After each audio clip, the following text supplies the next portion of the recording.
Hello ಕನ್ನಡಿಗರೇ, welcome to the home made cook. ಇವತ್ತು super tasty ಬೆಂಡಿ ಗೊಜ್ಜು, ಬೆಂಡಿ ಕರ್ರಿ ಏನಾದರೂ ಅನ್ಬೋದು. ಇದು ಸೂಪರ್ ಟೇಸ್ಟಿಯಾಗಿರುತ್ತೆ. ನಮ್ಮ ಆಂಧ್ರ ಸ್ಟೈಲಲ್ಲಿ ಹೇಗೆ ಮಾಡೋದು ಅಂತ ತೋರಿಸ್ಕೊಡ್ತೀನಿ ಬನ್ನಿ. ಇದು ಇಂಗ್ರೀಡಿಯೆಂಟ್ಸನ್ನು ನೀವು ನೋಟ್ ಮಾಡ್ಕೊಂಬಿಡಿ. ಬೆಂಡಿ, ಆನಿಯನ್ಸ್, ಟೊಮೆಟೊಸ್, ಕೊರಿಯಂಡರ್, ಚಿಲ್ಲೀಸ್, ಕರಿಬೇವು, ಒಗ್ಗರಣೆಗಾಗಿ ಮೇಥಿ, ಜೀರಾ, ಸಾಸಿವೆ, ಹಾಗೆ ನಾನು ಹುಣಸೆಹಣ್ಣು ಒಂದು 15 ಮಿನಿಟ್ಸ್ ಮುಂದೆ ನಾನು ಇಟ್ಕೊಂಡ್ಬಿಟ್ಟಿದ್ದೀನಿ. ಇವಾಗ ಬಾಂಡಿ ಇಟ್ಕೊಂಡು ಒಂದು 2 ಟೇಬಲ್ ಸ್ಪೂನ್ ಆಫ್ ಆಯಿಲ್ ಹಾಕಿಬಿಡಿ. ಆಯಿಲ್ ಹಾಕಿದ ಮೇಲೆ ಸ್ವಲ್ಪ ಹೊತ್ತು ಹೀಟ್ ಆಗೋಕ್ಕೆ ಬಿಟ್ಬಿಡಿ. ಹೀಟ್ ಹಾಕಿದ ಮೇಲೆ ಒಗ್ಗರಣೆ ಸಾಮಗ್ರಿ ಹಾಕಿದರೆ ಇನ್ನೂ ಟೇಸ್ಟ್ ಇಂಪ್ರೂವ್ ಆಗುತ್ತೆ. ನಾವು ಸಾಸಿವೆಯನ್ನು ಆಯಿಲ್ ಹೀಟ್ ಹಾಕಿದ ಮೇಲೇ ಹಾಕಬೇಕು, ಗೊತ್ತಾಯ್ತಾ? ಆ ಥರ ಹಾಕಿದರೆ ಅವು ಒಡೆದು ಒಳಗಿದ್ದ ಎಲ್ಲೋ ಕಲರನ್ನು ಹೊರಗೆ ಬಂದು ನಮಗಿನ್ನೂ ಹೆಲ್ತ್ಗೆ ಒಳ್ಳೆಯದಾಗುತ್ತೆ. ಅದು ನೋಟ್ ಮಾಡ್ಕೊಳ್ಳಿ. ಇವಾಗ ನಾವು ಆನಿಯನ್ಸನ್ನು ಹಾಗೆ ಟೊಮೆಟೊಸನ್ನು ಪೇಸ್ಟ್ ಮಾಡ್ಕೊಂಬಿಡೋಣ. ಆನಿಯನ್ಸ್, ಟೊಮೆಟೊಸ್ ಒಂದೇ ಸಲ ಹಾಕ್ತಾಯಿದ್ದೀನಿ. ಇವಾಗ ನೀವು ಕಚ್ಚಾ ಬಚ್ಚಾಗಕ್ಕೆ ಪೇಸ್ಟ್ ಮಾಡ್ಕೋಬೋದು, ಇಲ್ಲಾಂದರೆ ಫೈನ್ ಪೇಸ್ಟ್ ಆದರೂ ಓಕೆ.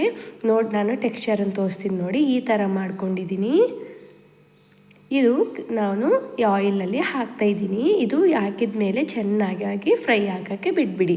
ಇದು ಚೆನ್ನಾಗಿ ಫ್ರೈ ಆಗಿದೆ ಅಂತ ನಮಗೆ ಯಾವಾಗ ಗೊತ್ತಾಗುತ್ತಂದರೆ ನಮ್ಗೆ ಆಯಿಲೆಲ್ಲ ಮೇಲೆ ಬರುತ್ತೆ.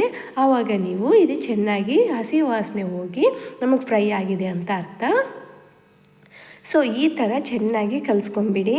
ಇದು ಫ್ರೈ ಆಗಿದೆ ಅಂತ ಗೊತ್ತಾಗುತ್ತೆ ಅಲ್ಲವ, ಆವಾಗ ನಾವು ಬೆಂಡಿ ಪೀಸಸನ್ನು ಇದರೊಳಗೆ ಹಾಕಿಬಿಡೋಣ. ಅಷ್ಟೊತ್ತಿಗೆ ನಾವು ಇದರಲ್ಲಿ ಸಾಲ್ಟ್ ಹಾಗೆ ಅರಿಶಿಣವನ್ನು ಹಾಕಿಬಿಡೋಣ. ನೋಡಿದ್ದೀರಾ, ಆವಾಗಲೇ ಆಯಿಲ್ ಮೇಲೆ ಬರ್ತಾ ಇದೆ. ಇವಾಗ ಅರಿಶಿಣ ಹಾಕ್ಬಿಟ್ಟು ಚೆನ್ನಾಗಿ ಮಿಕ್ಸ್ ಮಾಡಿಬಿಡಿ.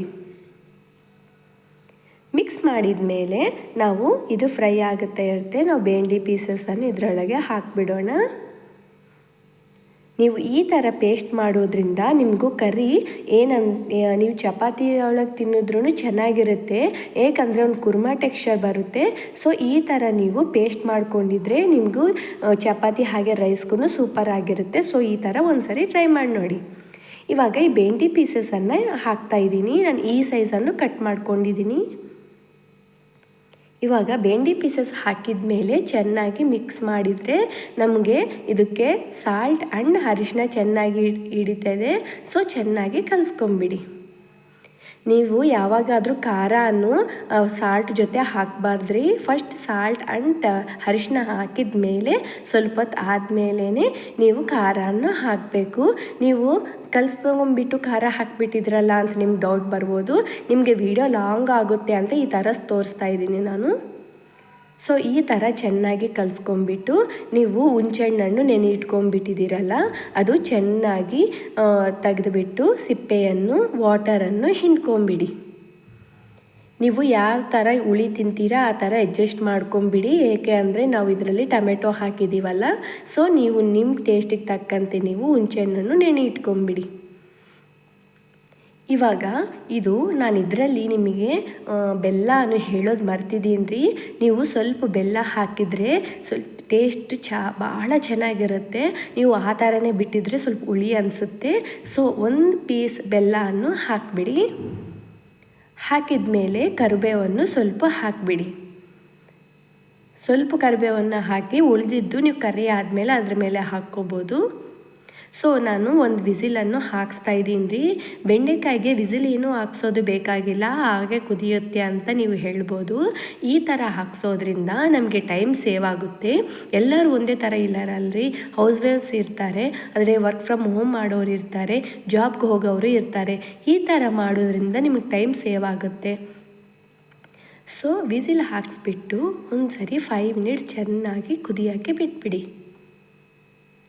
ಚೆನ್ನಾಗಿ ಕುದ್ದಿದ ಮೇಲೆ ನೀವು ಕೊರಿಯಂಡರಿಂದ ಗಾರ್ನಿಷ್ ಮಾಡ್ಕೊಂಡಿದ್ರೆ ಸಾಕ್ರಿ.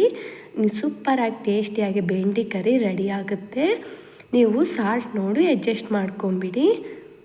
ನನ್ನ ಚಾನಲನ್ನು ನೀವು ನೋಡಿದ್ರಿಂದ ನಿಮಗೆ ಸೂಪರ್ ಆ್ಯಂಡ್ ಟೇಸ್ಟಿ ಆಗಿ ಈಸಿ ರೆಸಿಪೀಸ್ ಹೇಳ್ಕೊಡ್ತೀನಿ ರೀ. ಮನೆಯಲ್ಲಿರುವ ಇಂಗ್ರೀಡಿಯೆಂಟ್ಸಿಂದ ಹೇಗೆ ಮಾಡೋದು ಅಂತ ಹೇಳ್ಕೊಡ್ತೀನಿ. ಸೊ ಅದಕ್ಕಾಗಿ ನನ್ನ ಚಾನಲನ್ನು ಸಬ್ಸ್ಕ್ರೈಬ್ ಮಾಡ್ಕೊಳ್ಳಿ, ಲೈಕ್ ಮಾಡ್ಕೊಳ್ಳಿ, ಶೇರ್ ಮಾಡ್ಕೊಳ್ಳಿ. ಇನ್ನೂ ಹೊಸ ರೆಸಿಪೀಸಿಂದ ನಿಮ್ಮ ಮುಂದೆ ಬರ್ತೀನಿ. ಹಾಗೆ ಈಸಿ ರೆಸಿಪೀಸಿಂದ ಹೇಳ್ಕೊಡ್ತೀನಿ.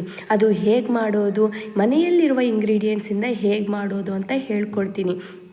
ನೋಡಿದ್ದೀರಾ ಎಷ್ಟು ಸೂಪರ್ ಆ್ಯಂಡ್ ಟೇಸ್ಟಿಯಾಗಿದೆ ನಮ್ಮ ಕರ್ರಿ.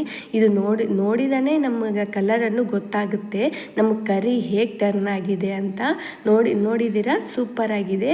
ಈ ಥರ ನಿಮ್ಮ ಮನೆಯಲ್ಲಿ ಖಂಡಿತ ಟ್ರೈ ಮಾಡಿ. ಮತ್ತೆ ಹೊಸ ಹೊಸ ರೆಸಿಪೀಸಿಂದ ನಿಮ್ಮ ಮುಂದೆ ಬರ್ತೀನಿ. Bye friends.